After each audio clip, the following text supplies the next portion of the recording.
विद्यार्थी मित्रों धोरण 7 गणित प्रकरण 9 समय संख्या बराबर ग्रेटर देन અને લેસ દેન આ સંકેતો આપણે નક્કી કરવાના છે। પહેલા તો આપણે આ સંકેતોનો અર્થ સમજી લઈએ। બરાબર એટલે બંને સમય સંખ્યાઓ સરખી હોય છે। ત્યાર પછીની જે નિશાની છે એ ગ્રેટર ધેનની છે, એટલે ગ્રેટર ધેન આ નિશાની સંકેત એ ગ્રેટર ધેનનો છે। ગ્રેટર ધેન એટલે થી કરતાં મોટું, અને આ સંકેત છે એ લેસ ધેનનો છે, એટલે થી કરતાં નાનું।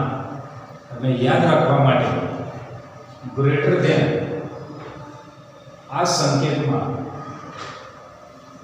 પાંખ્યા જે તરફ ખુલે તે તરફની સંખ્યા મોટી અને પાંખ્યા ભીડાયેલા હોય તે તરફની સંખ્યા નાની। એવી જ રીતે આમાં પણ પાંખ્યા જે તરફ ખુલે તે તરફની સંખ્યાના મોટી અને પાંખ્યા ભીડાયેલા હોય તે તરફની સંખ્યા નાની। હવે આ સંકેત એ ગ્રેટર ધેન છે, એને પણ યાદ રાખવા માટે આ ગણપતિના ગોળ જેવો દેખાય છે, એટલે ગ્રેટર ધેન। અને આ સંકેત એ લસણના લ જેવો દેખાય છે, એટલે લેસ ધેન।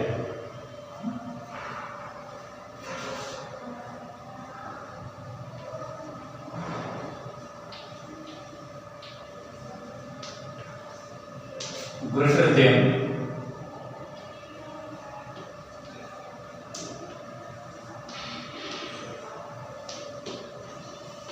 और लेस देन आ બંને સમય સંખ્યામાં ત્રણ સંકેતમાંથી એક સંકેતની જરૂર છે। હવે આપણે આગળ જોઈએ વિગતે।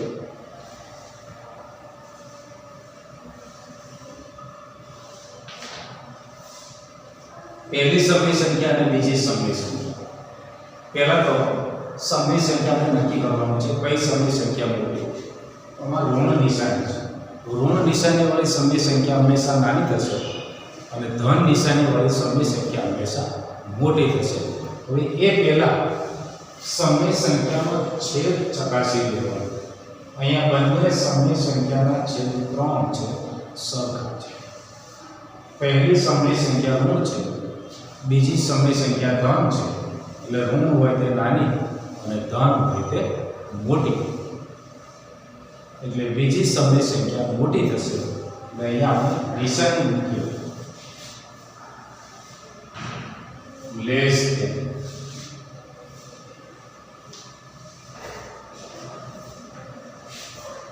બીજી રકમ એમાં પણ પહેલી સમય સંખ્યા ધન છે, બીજી સમય સંખ્યા ઋણ છે, એટલે ધન સમય સંખ્યા હંમેશા મોટી અને ઋણ સમય સંખ્યા હંમેશા નાની।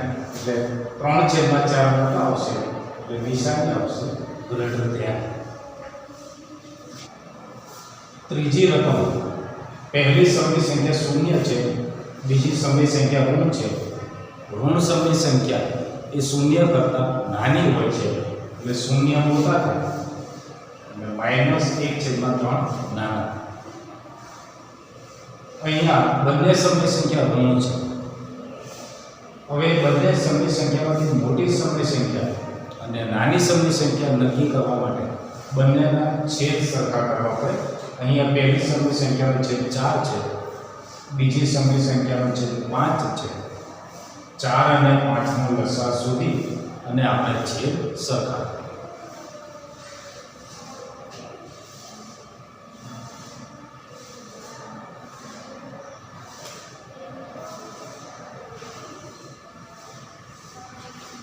चार અને 5 નો આપણે લસા શોધીએ।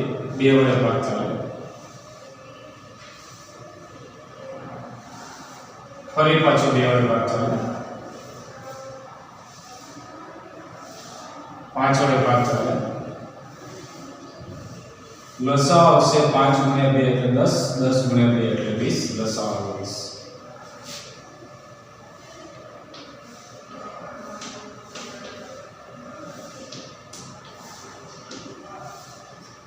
-3/4 4 છે ત્યાં 20 લાવવાના છે.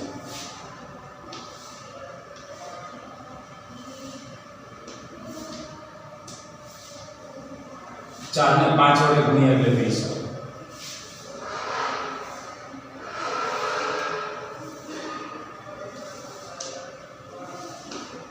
-15/20. બીજી સંખ્યા -4/5 5 ને 4 વડે ગુણીએ એટલે 20 આવે.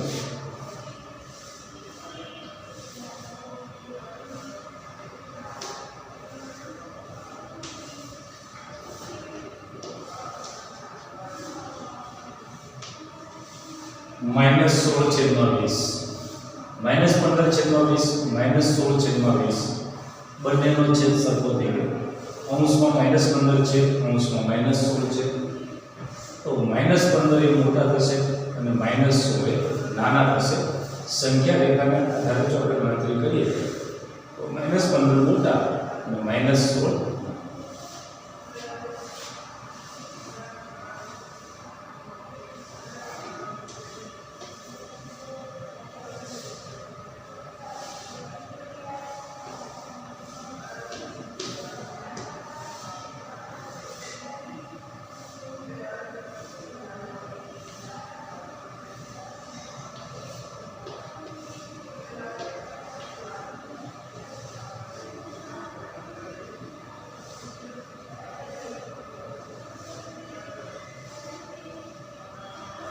સમય સંખ્યાઓ ચડતા ક્રમમાં લખવાની છે.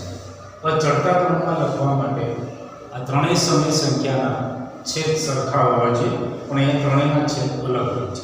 એટલે 2, 3, 4 ને આપણે લસા શોધીએ.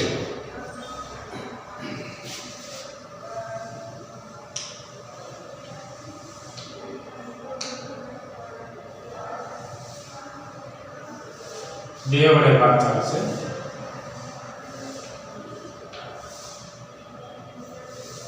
ફરી પાછો 2 વડે ભાગ ચાલશે. 1 3 ના 3 વડે ભાગ ચાલે. લસા થાય 3 ગુણ્યા 2 એટલે 6, 6 ગુણ્યા 2 એટલે 12.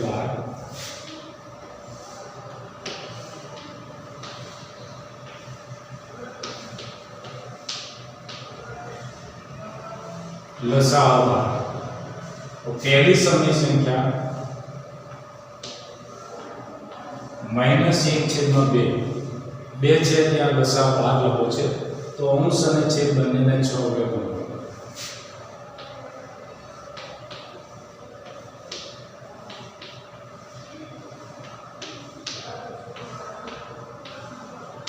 -1/12 -1/3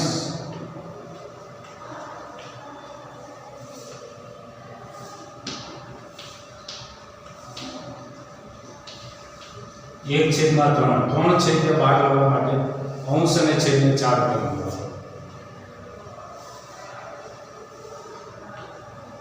-4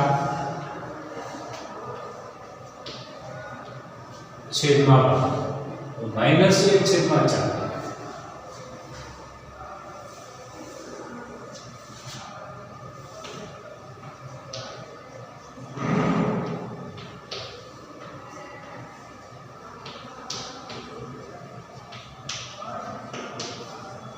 અંશ અને છેદને 3 વડે ગુણીએ એટલે 12 આવે.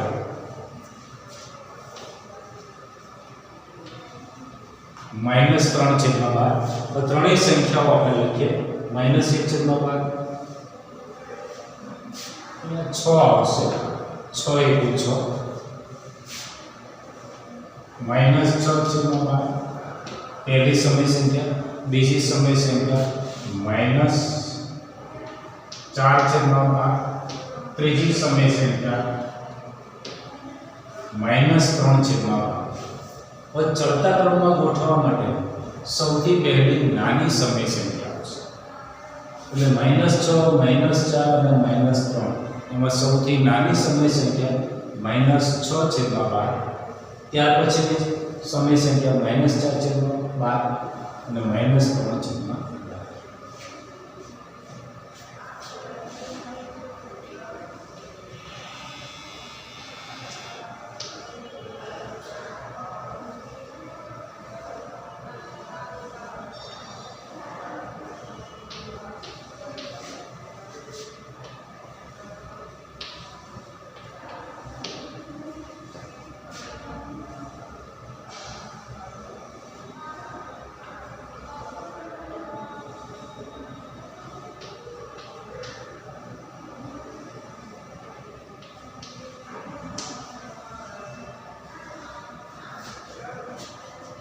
બીજી રકમ છે -1/2 -3/4 -5/8 ત્રણેયનો છેદ અલગ અલગ છે એટલે સૌપ્રથમ લસા શોધી અને છેદ આપણે સરખો કરીશું.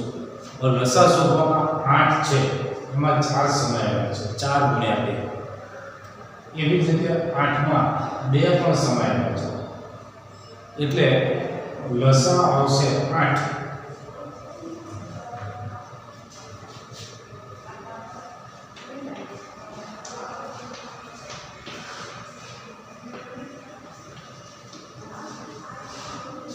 માઈનસ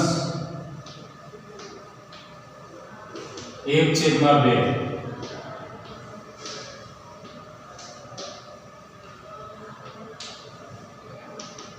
અંશ અને છેદને 4 વડે ગુણીએ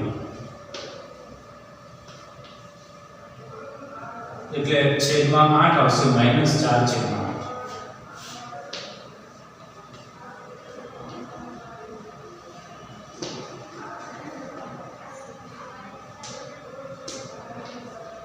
ચાર ને 2 વડે ગુણીએ એટલે 8 આવે -6/8.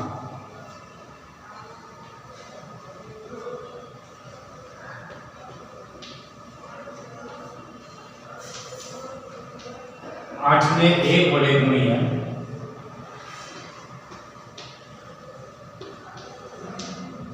એટલે છેદમાં 8 ને 1 વડે ગુણીએ એટલે લસા આવે 8 -5/8.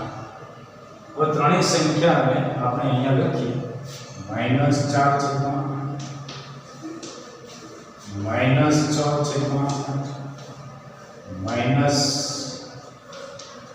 -6/8 હવે સમય સંખ્યાઓને ચડતા ક્રમમાં ગોઠવવી છે એટલે સૌથી નાની સમય સંખ્યા આપણે પહેલા લખીશું તો સૌથી નાની સમય સંખ્યા -6/8.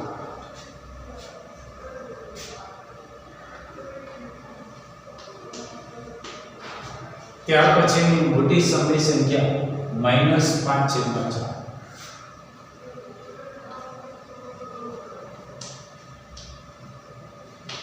ત્યાર પછીની સમય સંખ્યા -4/8. હવે અતિ સંક્ષિપ્ત રૂપ આપીએ એટલે આપણી મૂળ રકમ આવી જશે. અહીંયા અતિ સંક્ષિપ્ત રૂપ આપીએ એટલે -3/4.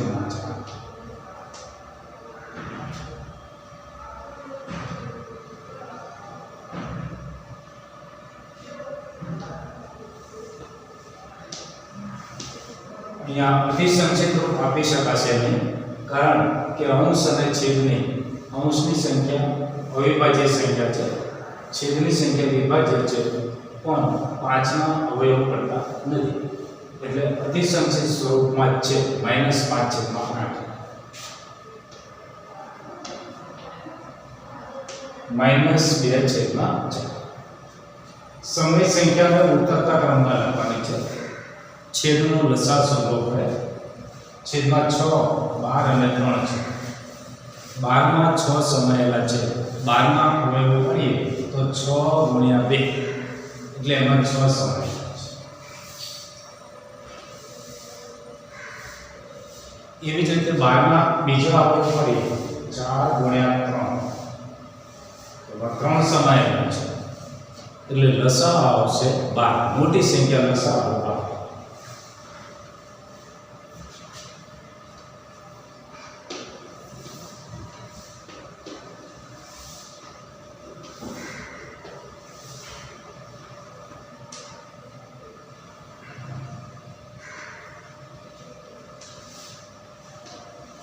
-5/6 6 ને 2 વડે ગુણીએ એટલે 12 આવશે.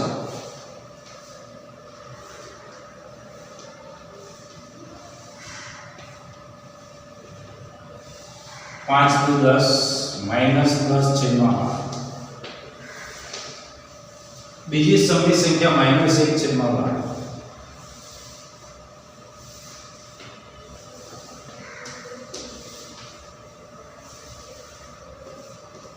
बार ने 1 वडे गुणीए એટલે લસા 12 આવે. -2/3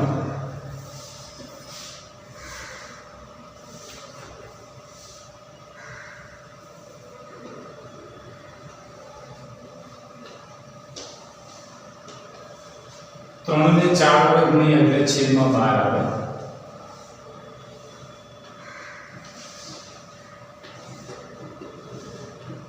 -8 છેદમાં 12 और ત્રણેય સમય સંખ્યા આપણે અહીંયા લખીએ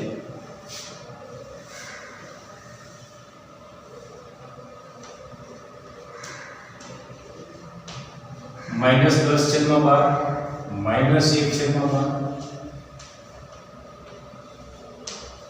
-8 છેદમાં 12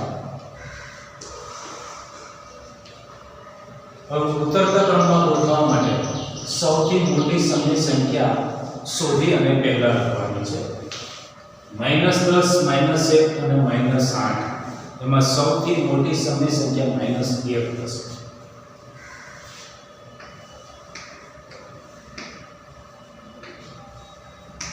-1 છેદમાં 12 ત્યાર પછીની સમય સંખ્યા થશે -8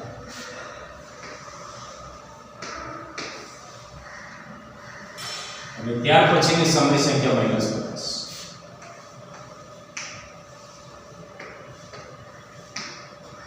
હવે અમે અતિ સંક્ષિપ્ત રૂપ આપીએ પહેલી સમય સંખ્યા અતિ સંક્ષિપ્ત સ્વરૂપમાં જ છે બીજી સમય સંખ્યાનું સાદું રૂપ આપી અને અતિ સંક્ષિપ્ત સ્વરૂપમાં ફેરવીએ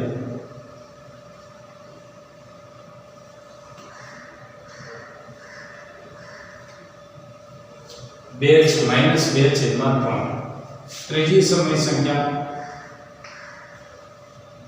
-5 છેદમાં 6 માગ્યા મુજબની સમાન સમય સંખ્યા લખવાની છે પહેલી સમય સંખ્યા -2 છેદમાં 3 છે છેદમાં આપણે 36 લાવવાની છે તો 3 ને એવી સંખ્યા આપણે ગુણવાની કે છેદમાં 36 તો 3 ને આપણે 12 વડે ગુણીએ તો છેદમાં 36 આવે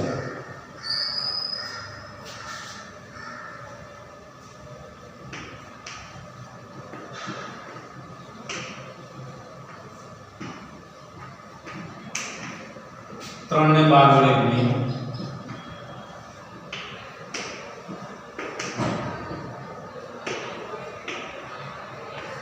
12 × 24 -24 12 કરી 36 એવી જ રીતે છેદમાં 72 લાવવાના છે 8 છેદમાં 72 લાવવાના છે તો 8 ને 9 વડે ગુણીએ તો 72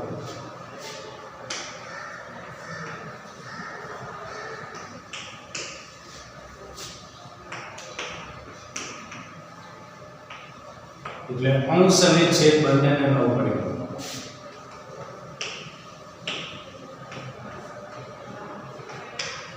-27 છેદમાં 72 સરવાળો કરો સમય સંખ્યામાં આપણે સરવાળો કરવાનો છે और સમય સંખ્યાનો સરવાળો કરવા માટે કે બાદબાકી કરવાનો પહેલા તો એ બંને સમય સંખ્યાનો છેદ સમાન હોવા જોઈએ અહીંયા પહેલી સમય સંખ્યાના છેદમાં 12 છે બીજી સમય સંખ્યાના છેદમાં 8 છે તો એનો છેદ સરવાળો કરવા માટે 12 અને 8 નો લસાઅ શોધવો પડે અને લસાઅ શોધી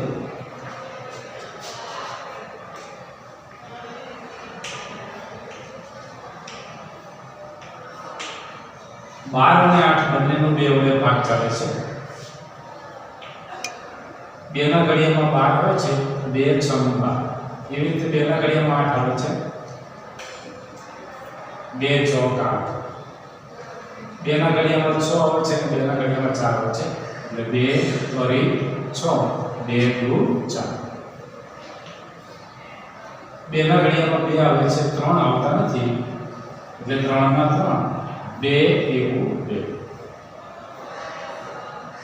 3 1 3 લસાઅ થશે 3 × 2 એટલે 6 × 2 એટલે 12 × 2 એટલે 24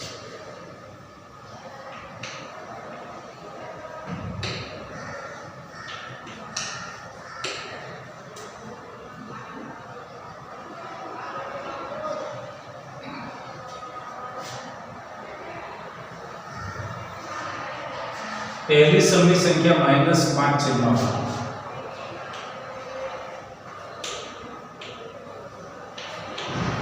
बीजी समय संख्या 3 छेदમાં 8 લસા 24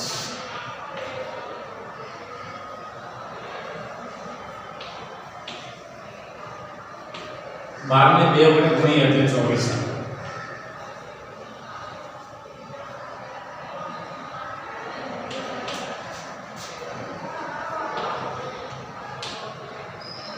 અને 8 ને 3 વડે ગુણીએ એટલે 24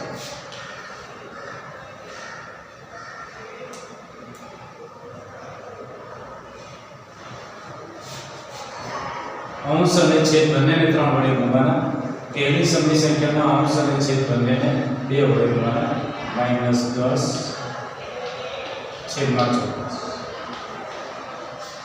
3 ગુણ્યા 3 એટલે 9 છેદમાં 24 બંનેના છેદ સરખા થઈ ગયા 24 છેદમાં 24 આવશે અંશમાં -10 +9 પહેલી સમય સંખ્યા ઋણ છે બીજી સંખ્યા ધન છે એટલે બંનેની બાદબાકી થશે બાદબાકી કરીએ એટલે જવાબ આવશે -1/24 વિદ્યાર્થી મિત્રો આ લેક્ચરમાં આપણે અહીં સુધી રાખીએ ગૃહ કાર્ય માટે હું તમને જે રકમ મોકલાવું એ દાખલા તમારી ગણિતની નોટમાં સારા અક્ષરે લખવાના છે